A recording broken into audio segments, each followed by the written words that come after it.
Chers frères et sœurs, bonjour. En ce matin, nous méditons l'Évangile selon saint Marc au chapitre 3, les versets 13 à 19. En ce temps-là, Jésus gravit la montagne et il appela ceux qu'il voulait.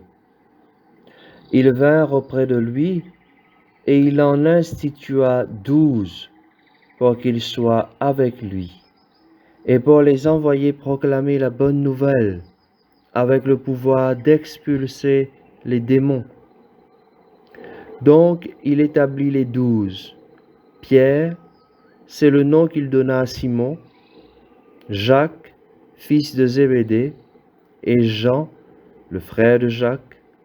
Il leur donna le nom de Boanerges, c'est-à-dire fils du tonnerre.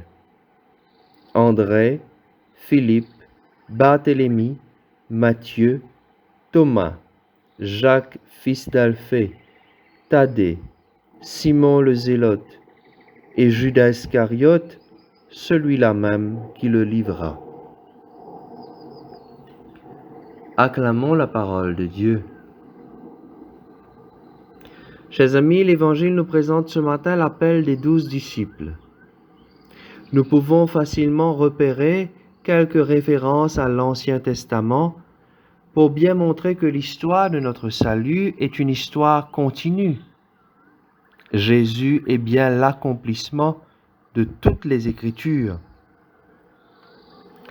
Saint Marc commence par nous dire que Jésus gravit la montagne. Dans le langage biblique, la montagne, c'est le lieu par excellence de la rencontre avec Dieu. Et dans ce récit, la montagne évoque sans doute le mont Sinaï, où Moïse a rassemblé les 12 tribus d'Israël pour en faire le peuple de Dieu. Le chiffre 12, par ailleurs, rappelle bien ces 12 tribus qui ont composé ce peuple.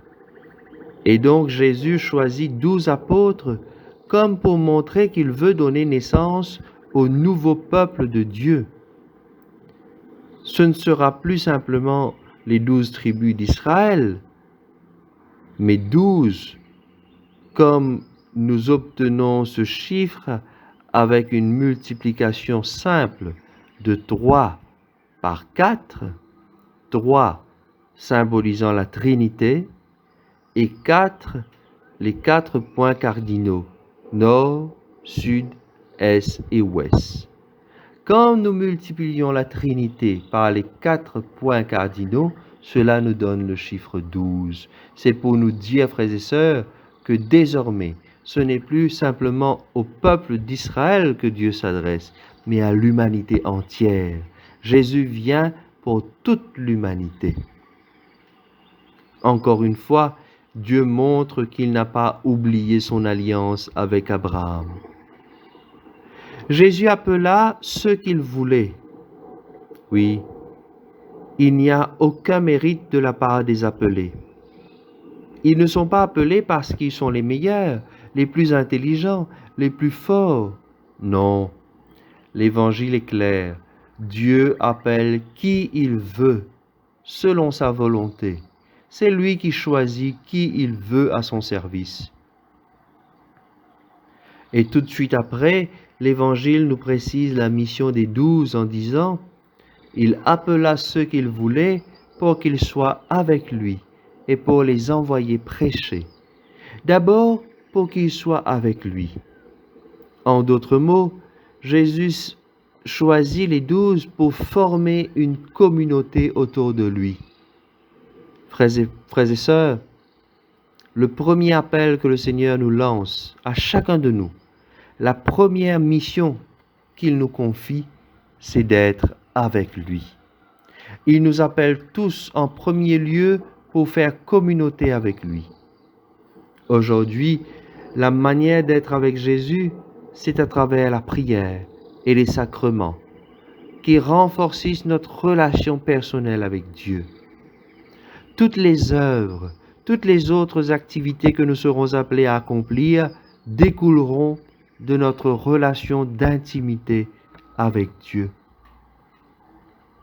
Ensuite, Jésus appela les apôtres pour les envoyer prêcher, pour annoncer la bonne nouvelle. C'est là une mission spécifique qui est confiée à certaines personnes. Aujourd'hui, frères et sœurs, avec ce passage qui nous parle de l'appel des 12 apôtres, nous pouvons penser à tous ces religieux, religieuses, prêtres qui ont répondu généreusement à l'appel du Seigneur pour l'annonce de la bonne nouvelle, particulièrement dans les endroits où les personnes sont persécutées à cause de leur foi. Nous pouvons prier pour toutes ces personnes durant cette journée et pour toutes celles et ceux que le Seigneur continue à appeler à sa vigne. Seigneur Jésus, donne-nous la force de croire qu'aujourd'hui encore, tu appelles des hommes et des femmes à te suivre.